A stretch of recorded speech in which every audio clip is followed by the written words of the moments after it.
যা চশমাটা সুন্দর হয়েছে না? ভাইয়া কিছু টাকা দেন না, সকাল থেকে কিচ্ছু খাইনি।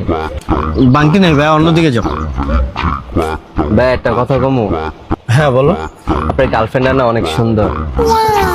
বাবু 100 টাকা দাও না। 100? নাও কিছু খায় নিও। হ্যাঁ ভাইয়া আরেকটা কথা কই, বলো বলো। এমন গার্লফ্রেন্ড হাজারে একটা না লাখে একটা পাইবেন। বাবু এবার 500 টাকা দাও বাবু। দিলা তো বাবা। তোমার 500 টাকা দিতে বলছি, তুমি দাও। এত দেরি হয় কেন? নাও। ভাইয়া আরেকটা কথা কই, বলো বলো। আপনি তো কপাল, আপনি এমন একটা গার্লফ্রেন্ড পাইছেন। বাবু এবার 1000 টাকা দাও না। আবার 1000 টাকা? তোমার দিতে বলছি, তুমি দাও। নাও। ভাইয়া আরেকটা কথা কই, ভাই আর কইস না ভাই।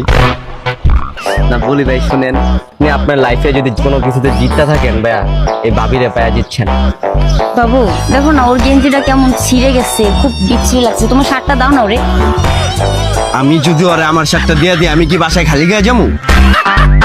তোমার আমি কিনা দিব শার্ট, তুমি শার্ট করে দাও। খুলো। দেখছো ওরা কিন্তু সুন্দর লাগতেছে না? আপা একটা কথা কই, আপনার মতো মাইয়া আমি আমার জন্মে দেখি নাই। আপনি তো মাইয়া না, আপনি তো পরী।